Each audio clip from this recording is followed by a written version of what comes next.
you have an interest in horses and love learning more about horses, the horse industry, teaching, or even managing your own horse business, then you're in the right place. We would love you to join us on our mission, which is to improve the lives of horses around the world through the education of riders, handlers, and trainers. So get comfortable, listen in, and enjoy. This is another of our popular Listener's Choice interviews, which we're playing over the weekend. We've chosen the most popular interviews for you to select the Listener's Choice winner. If you're not sure how the Listener's Choice competition works, have a look at horsechats.com/choice for the rules and the leaderboard. If you have the same vision as International Horse College, which is to have a world where people safely appreciate, respect and enjoy their horses, and the horses appreciate, respect and enjoy their people, then have a look at their website, internationalhorsecollege.com, registered training organisation 31352. Today, we're talking to Tarni Woodhead. She's an equestrian coach. She loves to work with adults getting back into the saddle, and she specialises in building their confidence. So this often happens. People ride when they're younger, don't ride for a little while, start riding again, and all of a sudden they realise that they're just not as confident as they have been in the past. So she specialises in building their confidence by using foundational skills both on the ground and under saddle. Now, how are you today, Tarni? I'm good, thank you. And how are you? Yeah, good, Tarni. Yeah. Good to talk to you. And I think your particular tips and tricks do help people, just get back in the saddle. And we've sort of got listeners from all over the world, so they can't all just, hop in the car and go down to visit you. But we'll talk about your contact details at the end for people that can. But meanwhile, just to help us get to know you a little bit better, tell us about your favourite quote. I probably have too many. I definitely do like quite a lot of George Morris's quotes. Good. He certainly does hit the nail on the head. But I also like, I suppose, that one that's, reach for the stars, because if you miss, you'll always, reach the moon. So, I do really like that one, because it doesn't matter what goal you have, you'll if you keep working hard enough, basically you'll get there.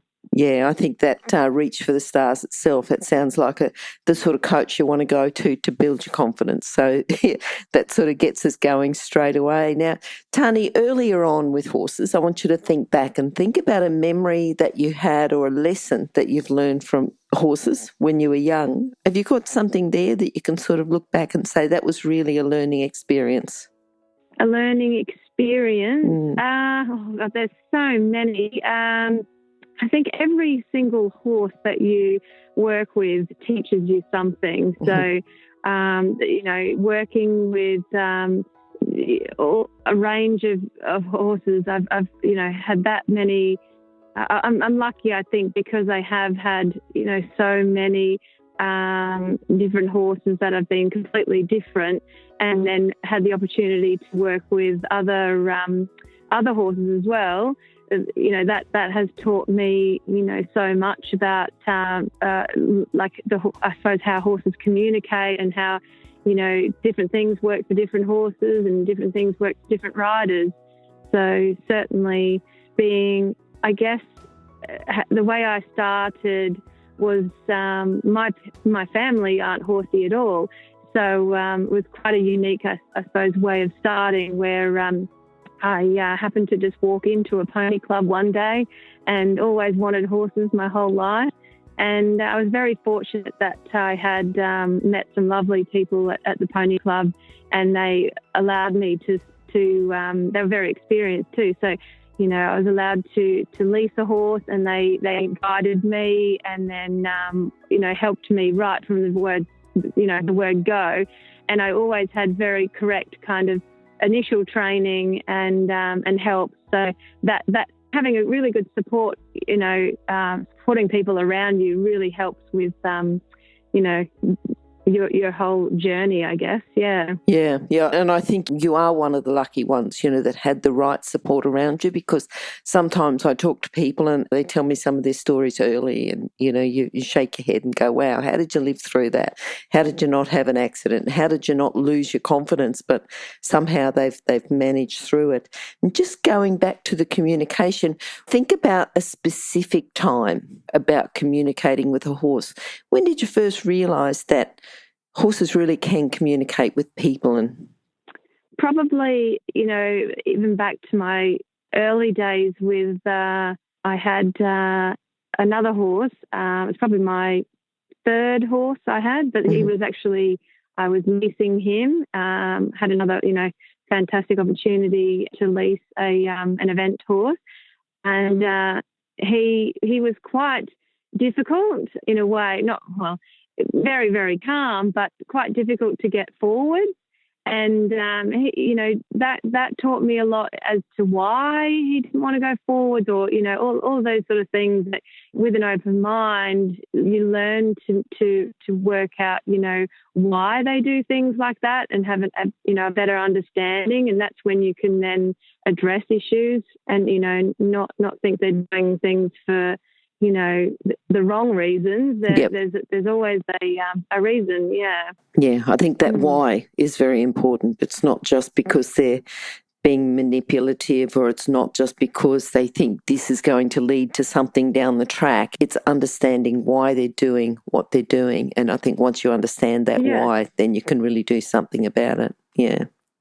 Oh, absolutely, and that's where I find with the adult riders that I work with that are lacking confidence. Once they really learn to communicate with their horse better, and they learn why they're doing things, the horse is reacting a certain way, they can instantly respond in the correct way and use their body language to help them work with their horse. And then they start to build a really strong relationship with their horse, and the horse starts trusting more.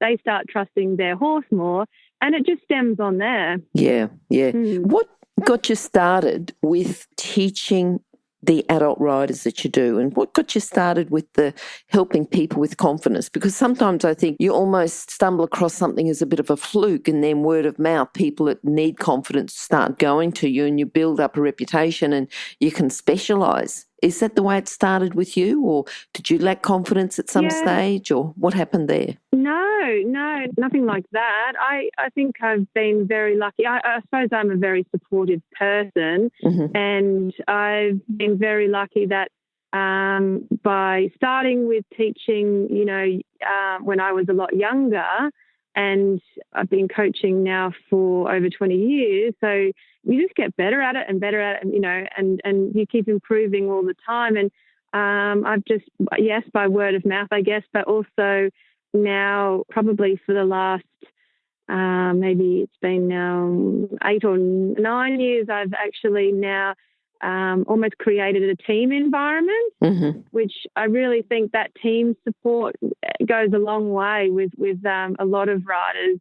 They learn that they're not the only ones, that are having that problem, or it really helps. And that I think alone is what has really taken Woodcrest, my business, to the next level. That that supportiveness. Yes, going into it knowing that you're not the only one that's going through that. I think a lot of groups start like that, not particularly horse groups, but just that supportive environment is good. Yeah. What about the sort of person, because you obviously run it, and there's, leadership skills involved in running a group like that. It's not just the horse skills and being supportive. You've got to be supportive. Any other skills that you think you need to have a group of people and keep them together in that team environment?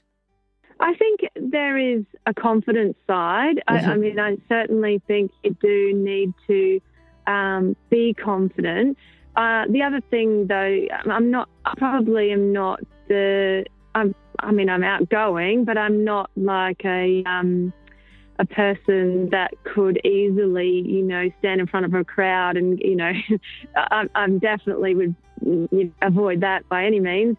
But I think what makes me a confident person is the passion. Mm-hmm. And I'm so passionate that I could then stand there and, I could talk about, what I'm passionate about all day long. Yes. I have to stop myself sometimes. And you're doing something that's worked. You've obviously picked up skills that work, and that makes you confident anyway, knowing that those skills work, knowing that those, the way that you're teaching is working and helping people. Yeah, I mean, it certainly is never something you do. You're not ever the best at it. You're always learning and you're always improving. I always love, the best thing you've got to do is always evaluate, after you've done a clinic or after you've done a group session or, anything you do is always basically really think about what you could do better, what worked, what didn't work, and that way the next time you just can build on that, experience for everyone, not just yourself, but, more people can get, more things out of it if you, just by getting better. Yeah. And I think that's for everything, like you're doing it after a training session or a clinic or something, but, after a competition, after any interaction, after just a training session with your horse and even while you're riding, did that work well? When I did that circle, did it go well? What could be improved? Yeah. And it's just that constant improvement.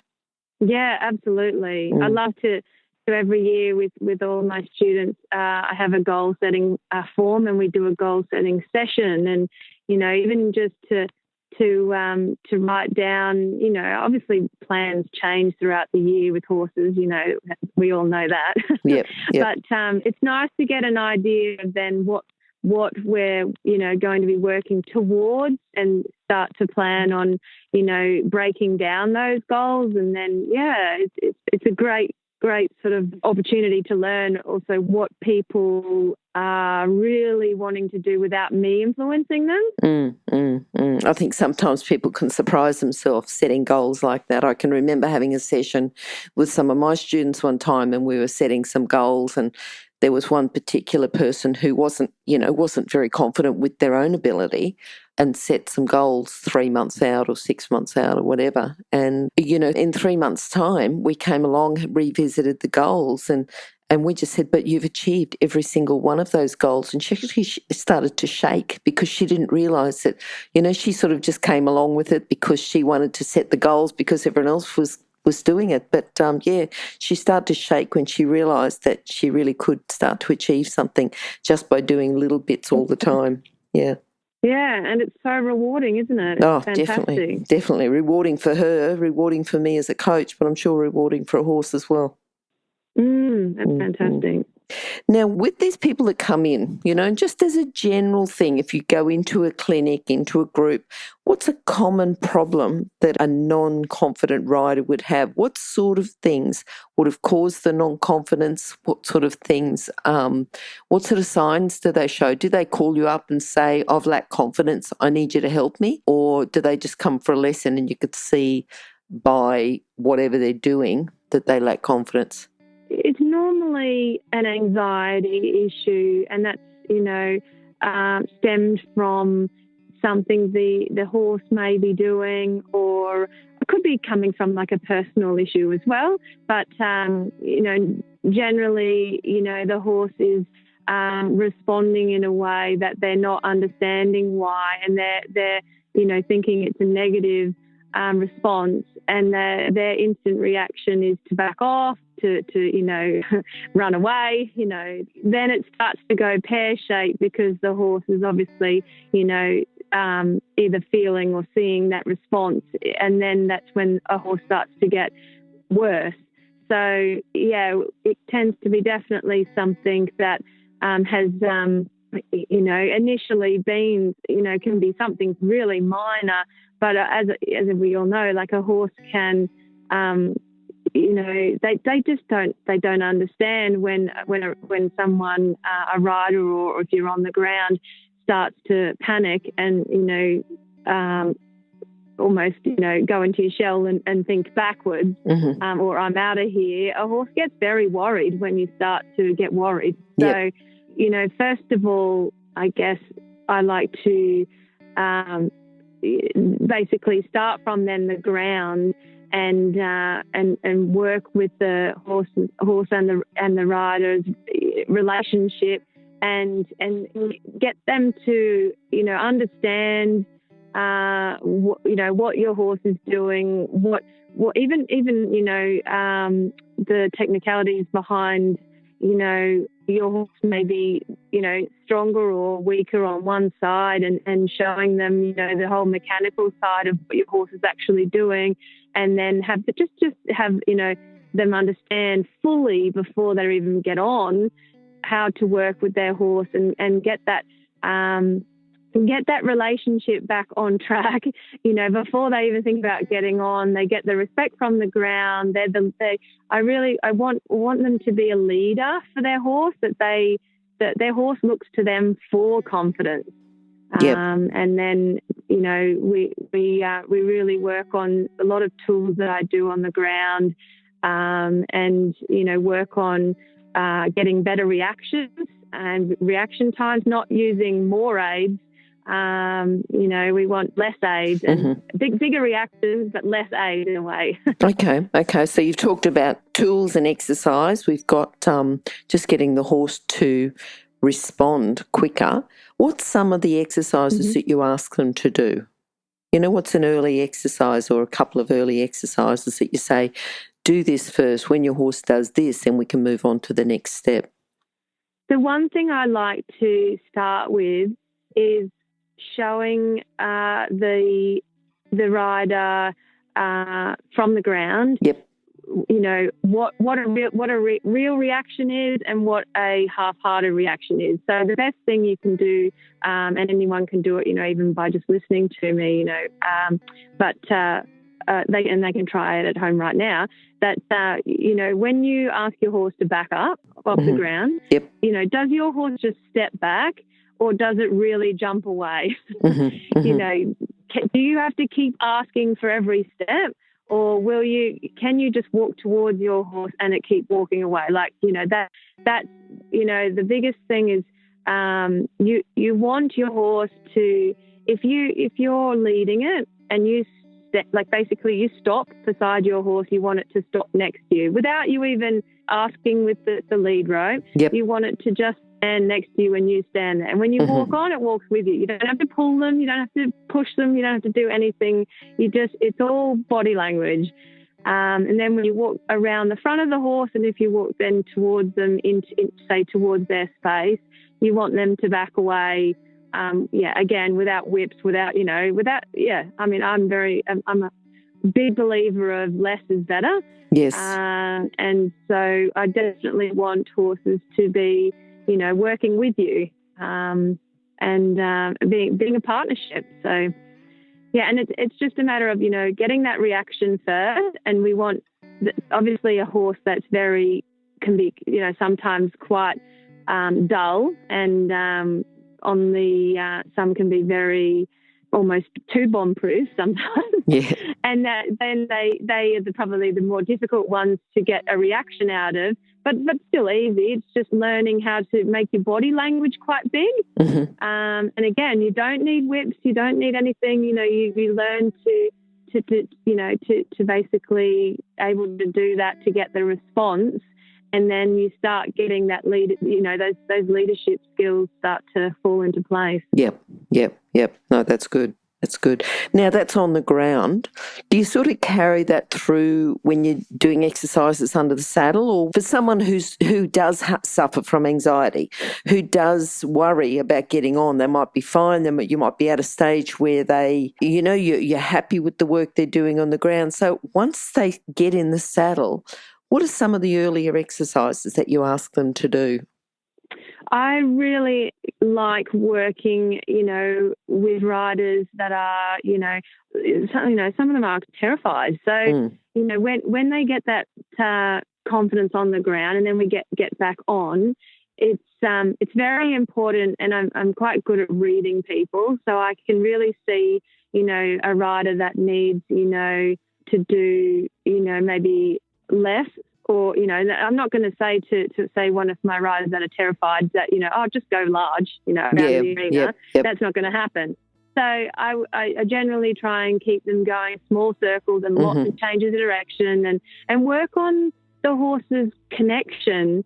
That if you can get a better connection and contact, then you generally, you're going to fix the problem before, you sort of, I guess, the rider starts wanting to hang off, the horse's mouth, or, or the horse starts running on the forehand and wanting to take off, or things like that. So if we can work on a smaller circle, and I usually work around, like when I'm coaching, it's around me, then I can work on the contact.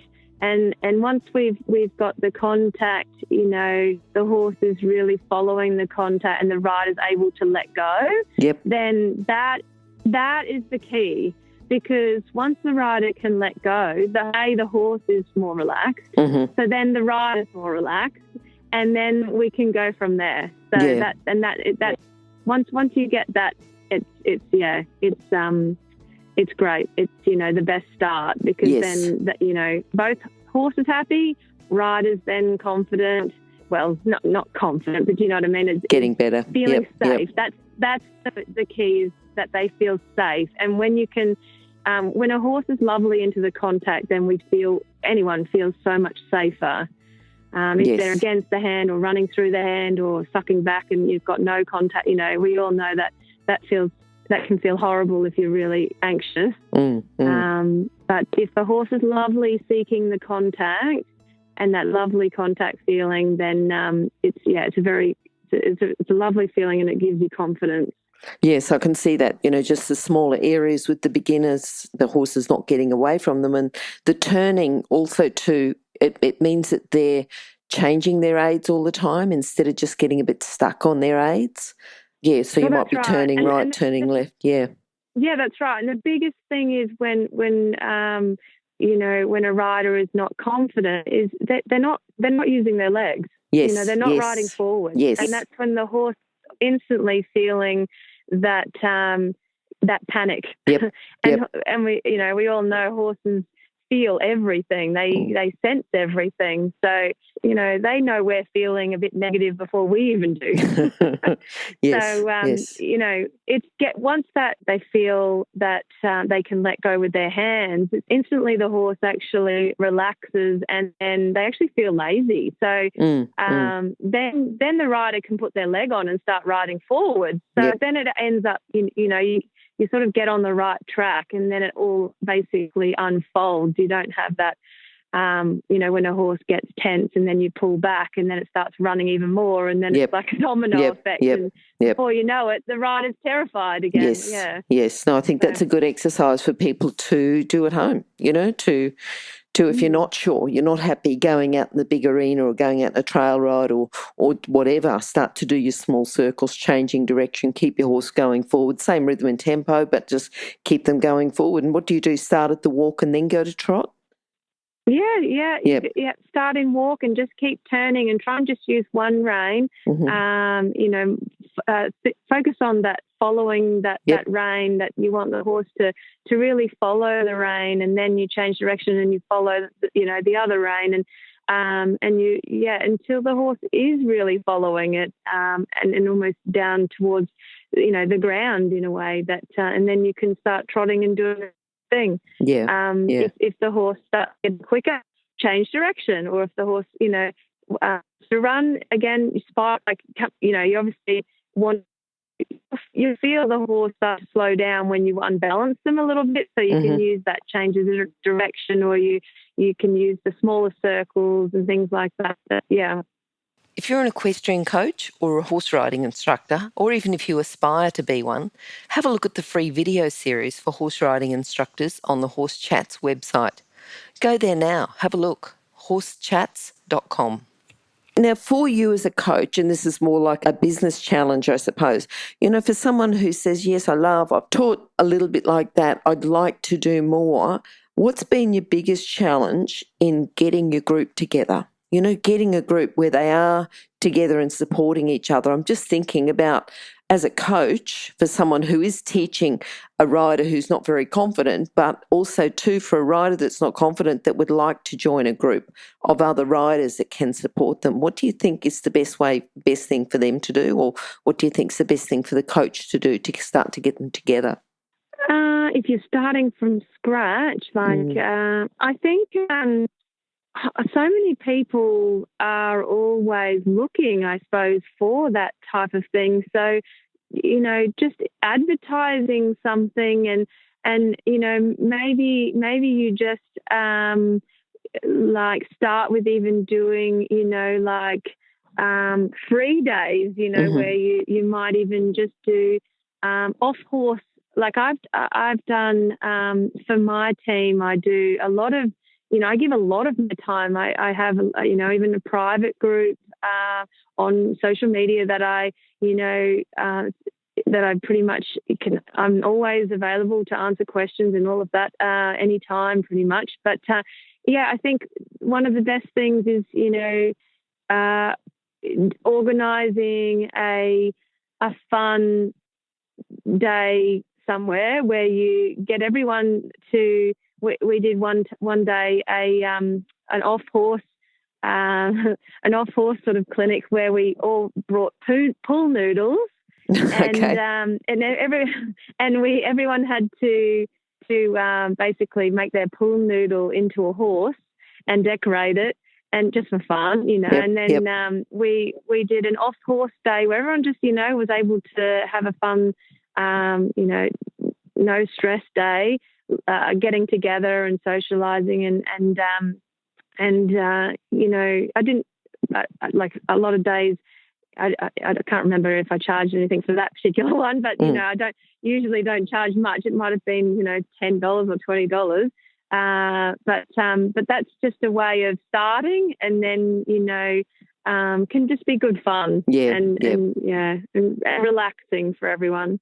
And I think if you are doing something, everyone, if you say you want to do it professionally, but if you just think about any of those free days or low-cost days, it's almost like an investment in your future self. Yes, that absolutely. you're doing something to just get people together, and it's a bit of a trial. It just sort of gives them a reason to go and to test and to see how things are. Yep.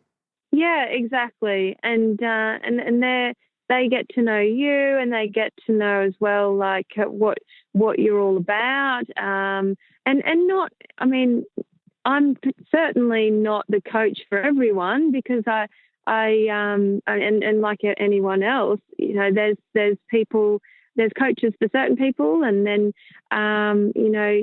you've got to almost try someone, and if you work well with them and you can really connect with someone, and that's you've got to stick to what works for you. So Yes. That's where it's a matter of you can find that right group, and what the group that you really fit into. Yep. And then it'll just do wonders for anyone. What's the best thing about teaching people to get more confident with their horses? Oh, it's so rewarding. I mean, it's just amazing at how they are so inspirational to me. I just find they are the reason why I want to do better with my own horses, and that they're doing amazing things, and improving just out of sight. That it just it's really inspirational. Yep. Good. All right. Now, what are you looking forward to at the moment, Tarni? What have you got coming up? So I have my young horse that is I've been doing a lot of work with, that's about to be broken in. Mm-hmm. So he's a 3-year-old warm blood cross Irish sport horse that I'm looking forward to seeing what sort of is going to be ahead for us. But I'm really looking forward to riding him next year, and good. Doing a bit of work with him before then. He probably is going to have a break. So Yep. So there's that, and he's very flash on the flat. So and he's bred to jump as well. But I think we won't be jumping for a very long time, but yeah, it'll be really exciting to start another one, and with my event mare that I've been eventing, she's just done her first pre-novice this year, so looking forward to next year and hopefully getting to the 3-day event in Queensland, and then eventually seeing if maybe she'll step up and upgrade next year. But anything can happen. We just keep improving, and she'll do her first medium dressage early next year. So that'll be exciting as well. Good. All right then. Now, if you were going to give our listeners a message, we might have listeners who don't have confidence, who don't have confidence in their horse, don't have confidence in themselves. What's the message you give to them, and just so they can remember that? No, just know that you're not the only ones. And get help. Don't ever be afraid to get help. It doesn't matter how experienced you are, or you can be even sometimes some professional riders, just need a little bit extra help or whatever. Try and just get help. And also, there's plenty of even online free groups, and there's just so much help available. So by any means, just don't ever be afraid to get help. Yeah, and you've got a group online, haven't you, Tarni? How can people contact you there? They can contact me either on Facebook. I have the Woodcrest Equestrian Facebook page. Yep. They can either send me a message on there, or I have the website is woodcrestequestrian.com, or they can even either send me a private message or a phone me, or I'm always available to help anytime. All right, no, that's good, and I'm sure that you'll get some contacts through, because there's always a problem with confidence. It may not be you today, but you might have a fall, you might have a problem with your horse, and all of a sudden you lost confidence, and you just want to have someone to talk to about it. Yeah, absolutely. Absolutely, because we may have consistency, and then all of a sudden, things change. Yes, yeah. All right, Tarni, look, thank you for talking to us today. I know we've been talking and really specialising in this confidence, but I think you're really an expert at it. But, you've got other areas of expertise that I'd like to talk to you some more about as well, and I'd like to chat to you in another interview. So that would be great to get you back, if that's okay. Yeah, that'd be great. Thank you very much. Okay, well, we'll talk to you soon then, Tarni. Thank you. Thanks heaps. Bye. If you've enjoyed this chat, then please comment, rate and subscribe. If you'd like any changes or recommendations for guests, then please contact us through horsechats.com. And while you're online, have a look at the government-accredited courses at internationalhorsecollege.com. Registered Training Organisation 31352. Remember that our comments and instructions are general in nature and do not take into consideration your individual horses or your individual ability and circumstances. If you enjoyed this podcast, then please leave your comment below.